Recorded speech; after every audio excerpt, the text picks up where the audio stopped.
네, 영화 TV 속에는 숨겨진 과학 원리가 참 많습니다. 과학 이야기를 국내 연구 동향과 함께 풀어낸 과학하는 기자들의 코너 속의 코너 팝콘 사이언스 진행하도록 하겠습니다. 이번 주제는 우주인데요. 우주 중에서도 화성에 대해서 다뤄보도록 하겠습니다. 정말 어렵게 모신 분들입니다. 한국 최초 우주인 30위 후보에 오를 정도로 우주에 대한 관심이 참으로 남다른 분이죠. 안영준 박사님 모셨습니다. 안녕하십니까? 안녕하세요. 네. 예, 과학기술정책연구원에서 일하고 있는 안영준입니다. 30인 후보에 오르셨을 때 그때 지원자들이 몇 명 정도 되셨습니까? 아, 그게 벌써 뭐 말씀드리기 그런데 14년 전 일이라 2006년이어서요. 얼마 안 됐습니다. 36,000명 중에 30명 뭐 1200대 1 정도 경쟁. 1200대 1 정도는 뭐 네, 예, 그렇죠. 뭐 결국 우주도 못 갔는데요. 뭐 별거 어째- 아닙니다. 그 당시만 해도 나이가 20대 후반. 이었죠. 그래서 만약에 5명에 포함되거나 선정됐었으면 좀 인생이 좀 바뀔 뻔했습니다. 아, 예, 이 자리에 안 있었겠죠.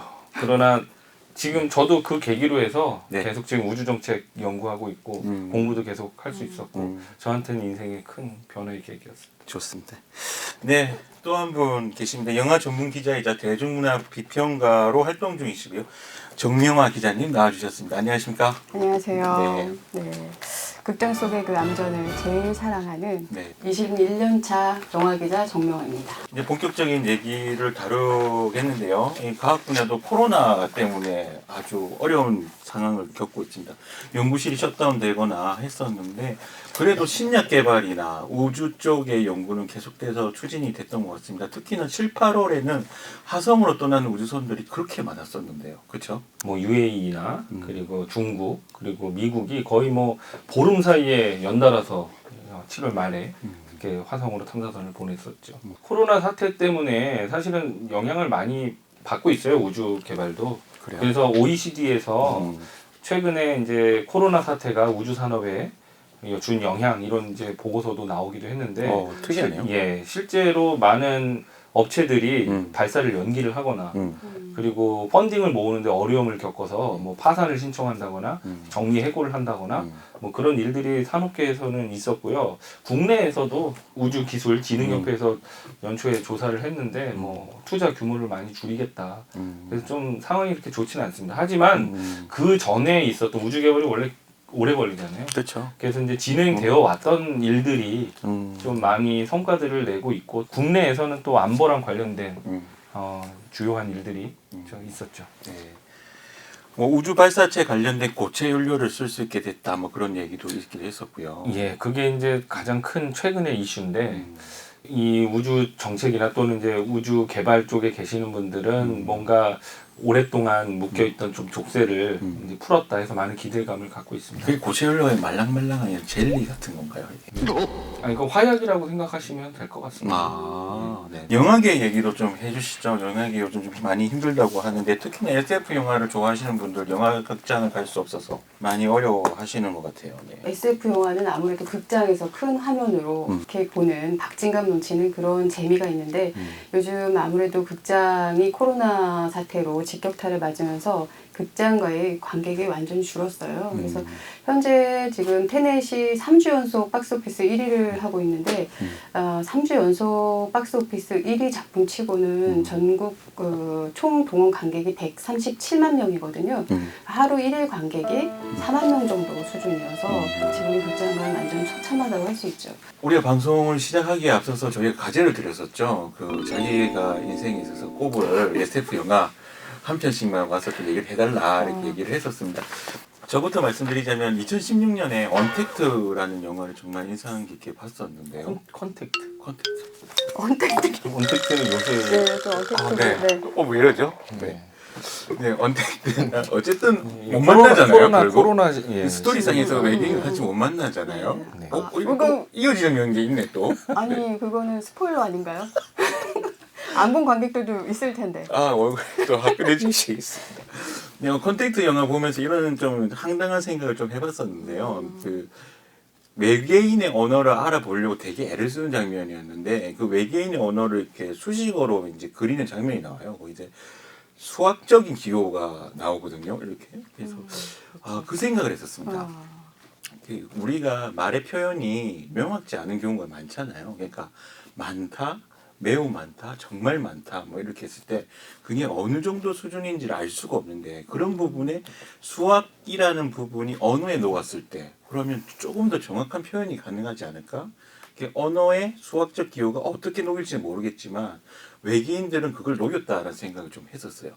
그래서 보통의 이제 통신이 발달되면 문명이 발달하듯이 소통이 발달하면 문명이 발달하듯이 그들의 문명이 커졌던 이유도 언어의 표현의 정확성이 기여됐다라는 생각을 좀 했었거든요.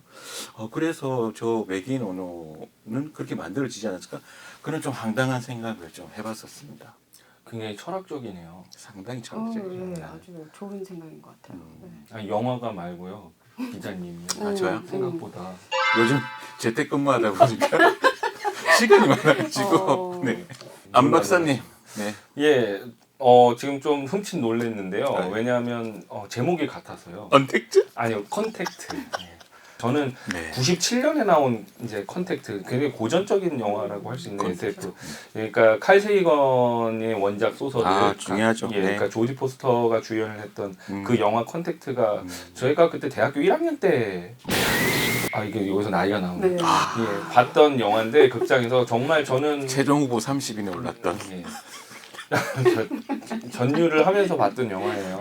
그래서 이제 저는 소설보다는 영화를 먼저 보고 다시 소설도 보게 됐던 네. 영화인데 뭐 외계인 영화죠 결국에는. 그러나 저는 그 동안에 외계인 영화가 외계인이 어떤 모습으로 나올까, 그게 이제 어떻게 구현을 했을까, 뭐 이제 이런 거에 관심이 있었는데 그게 굉장히 드라마틱하게 가면서도 외계인의 모습이 뭐지 나올 듯 하다가 결국에는 아버지의 모습으로 나오거든요. 조디 포스터에. 그때 좀 전율을 느꼈어요. 외계인이 네. 무슨 괴물처럼 무슨 오징어처럼 나오지 않고 이 조디 포스터의 기억 속에 들어가서 이제 그 아버지의 모습으로 그게 나오는 걸 보고 정말 세련됐다. SF 영화는 사실 그 휴머니즘과 연관 지어줘야만 흥행을 하는 것 같아요. 우리 인터스텔라였나요? 그 보면 이제 서재에서 밖에 책을 안에 들여다보면서 그렇죠. 막 그러지 마 뭐 이렇게 하잖아요. 네. 그런 장면 보면 좀 찡한 맛이 있는데 찐한 맛이 좀 있어야 네 알겠습니다. 네, 제가 그런 면모한 편집하겠습니다. 게또 국내에서는 또 약간 특이사항이 있었죠. 교육열. 교육열. 교육열과 이 아, 과학적 인터스텔라는? 그렇죠. 네. 과학 교재로 아주 적당한 작품이다 그래서 엄마 아빠가 아이들을 데리고 극장에 가면 천만 영화가 된 사례죠. 정 기자님께서는 어떤 영화가 가장 인상 깊으셨습니까? 단연 제 인생의 어떤 SF 영화를 꼽으라면 저는 스타워즈라고 네. 할 수 있습니다. 네. 그 77년도에 나온 SF의 고전격인 이제 작품인데요. 77년에 처음 나오고 지금까지 11편의 에피소드가 11편. 만들어졌고 네. 현재까지도 계속 지금 작품이 만들어지고 있고 네. 애니메이션이라든가 아니면 또 어떤 그 안에 주인공을 바깥으로 빼낸 그 스핀오프 작품들 그리고 또 시리즈물 이렇게 해서 계속해서 작품이 재생산되고 그러면서 아주 다양한 세계관을 보여주고 있어요. 근데 어벤져스가 어떤 세계관을 구축했다고 하잖아요. 근데 그 범우주적인 어떤 세계관을 구축한 첫 영화가 저는 이 조지 루카스의 스타워즈라고 생각합니다. 그래서 이 루크 스카이워커라는 어떤 우주 영웅의 신화적인 어떤 스토리, 고대 그리스 비극을 연상케 하는 그런 대서사시. 영화 이제 초반에 그 오프닝에 네. 이렇게 점점 하늘의 우주의 별 같은 그 이제 자막들이 나오면서 나오는 그 웅장한 음악, 잊을 수 없는 그 명대사 있지 않습니까? I'm your father. 네. 네. 거기에서 느끼는 이 소름 끼치는 전율, 그리고 그 광성검, 포스 이런 맞습니다. 것들이 이제 우리 어린 시절의 동심과 제 어릴 때의 로망 이런 것들을 굉장히 충족시키는 그런 작품이었다고 생각하고 우리가 상상 속에 있던 그런 외계인들 다 그런 다양한 종족들이 네. 거기에서 구현이 되잖아요. 그 다양한 종족들과 그때 70년대 기술력이라고 상상할 수 없을 만큼 그 SF적인 그런 요소 그리고 액션 이런 것들이 또 아주 매력적인 작품이라고 생각합니다. 보셨던 영화에서도 마지막에 아버지가 외계인의 모습으로 나타나고 I'm your father 그리고 아버지라는 공통된 코드가 있기도 한 것 같습니다. 인터스텔라. 네. 그런가요? 네. 구성에 아버지로 다 엮이네요. 네. 네. 그 안에서 정말 인상 깊었던 몇 가지 장면 한번 떠올려 봅시다. 우리 안 박사님 뭐 재밌게 봤던 장면 어디서요? 스타워즈에서. 스타워즈.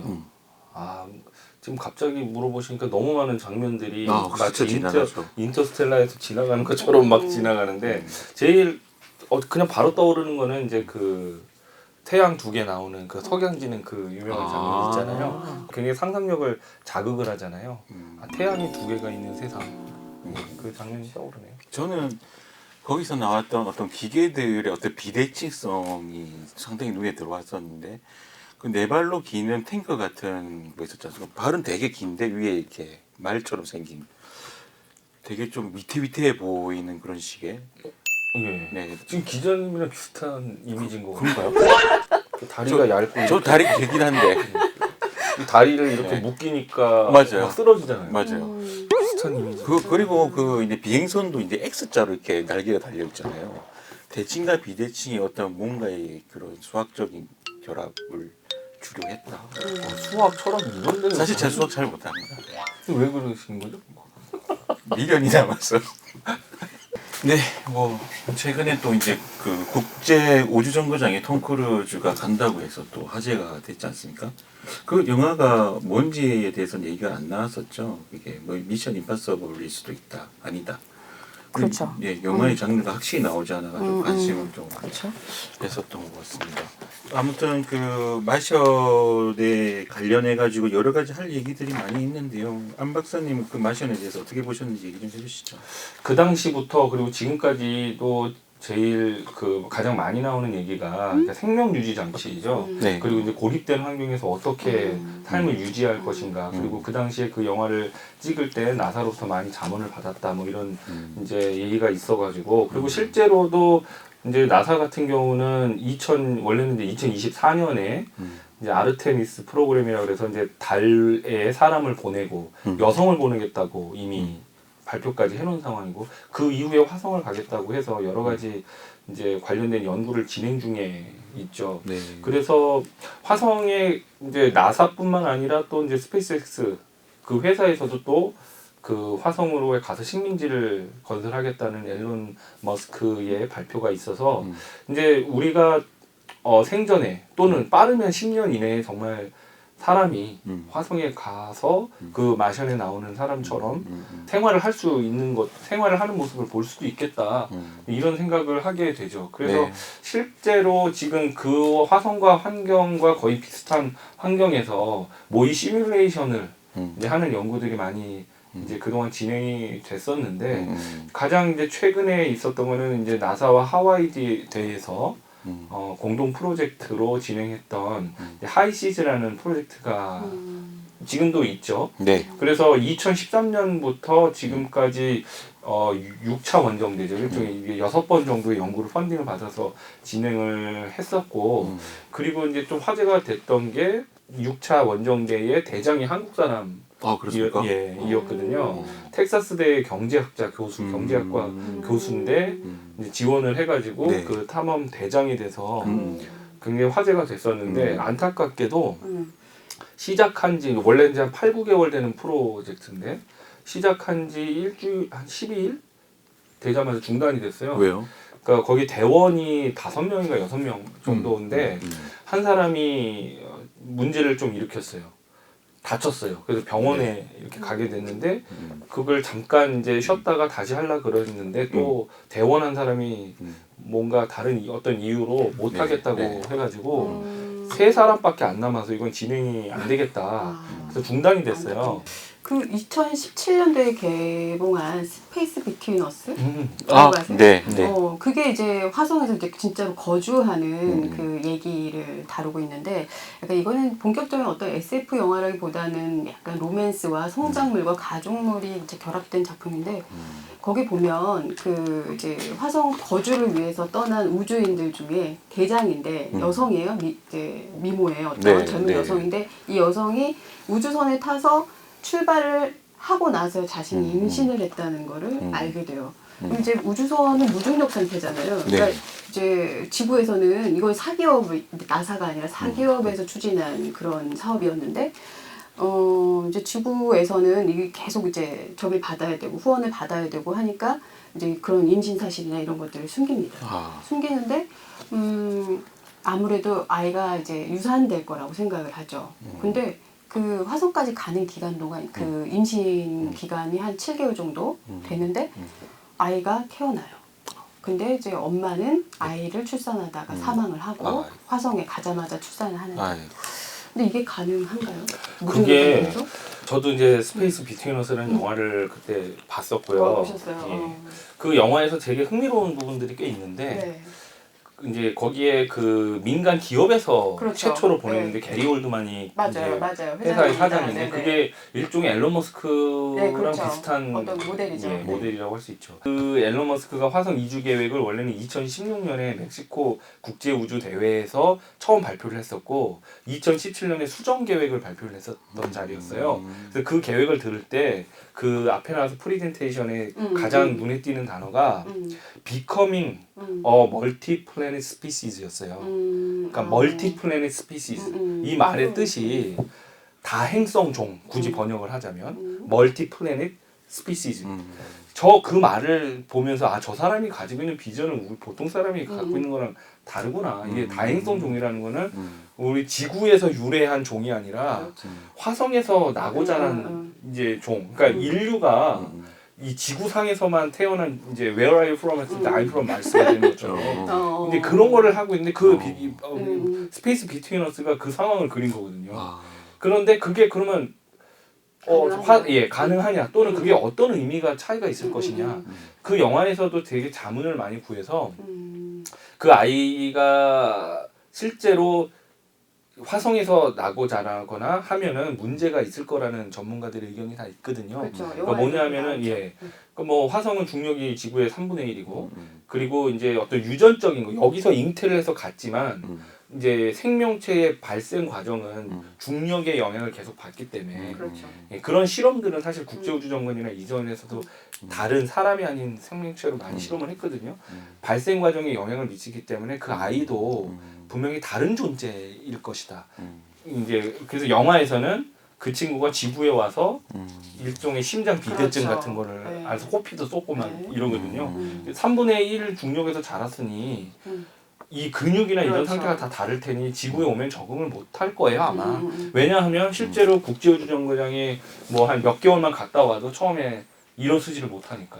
그리고 실제로 이 수정 이후의 발생 과정을 거쳐서 안전하게 태어날 것이냐에 대해서도 그렇죠. 사실은 장담하기가 좀 어려운 부분인데 영화에서는 일단은 그게 가능한 것으로 나왔고 임신했던 어머니는 죽었지만 아이는 그 안에서 그냥 성장을 해서 이제 지구로 돌아와서 아버지를 찾는 뭐 이제 그런 영화였죠. 그래서 실제로 연구자들은 실제로 우주에서 생명이 탄생을 하는 것이 가능할 것이냐.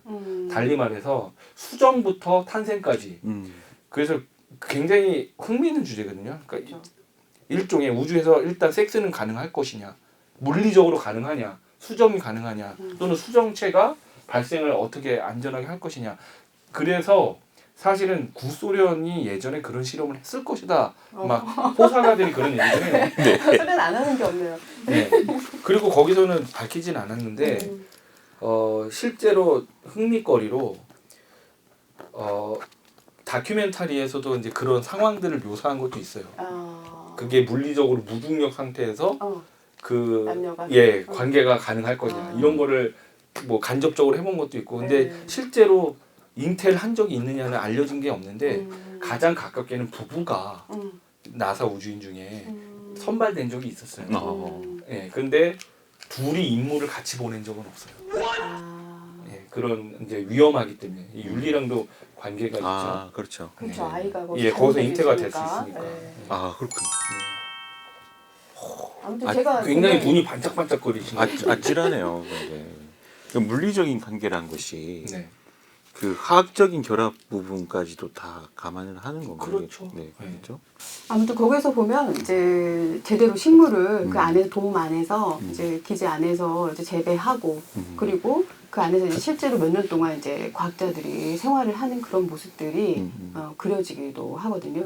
그 넷플릭스에서 그 마스 제네레이션 그 다큐멘터리를 보면 거기서 킬거만 박사, 하여튼 그 박사가 이제 타임즈하고 인터뷰하는 그런 내용을 보면 인류가 1인당 그 화성에 가서 거주하는 비용이 100억 달러? 100억 달러요? 네, 네. 든대요. 아. 그런 얘기를 하더라고요. 그러니까 이건 실제로도 어떤 뭐 경제적인 그런 문제일 수도 있는 거죠. 사실 뭐 톰 크루즈가 자기 집에는 그 핵무기가 떨어져도 버틸 수 있는 방호 관련된 집을 구매했다 이런 얘기도 있어서 그 재벌들한테는 그거는 이제 뭐 톰 크루즈가 워낙 유명하지만 사이언톨로지 그래서 기계를 신봉하는 어떤 기계 문명을 신봉하는 그런 이제 종교적인 그런 믿음과도 관련이 있지 않을까. 하지만 이제 확인된 바는 없죠. 그렇죠. 네, 알겠습니다. 본격적인 얘기를 아직 꺼내지도 않는데 1부 이제 마무리해야 될 시간이 됐습니다. 한국과학기자협회가 지원한 팝콘 사이언스 못다한 화성 이야기는 2부에서 계속 이어가도록 하겠습니다. 유튜브 구독 버튼 누르는 거 잊지 마시고요. 나중에 뵙겠습니다. 어디 가세요?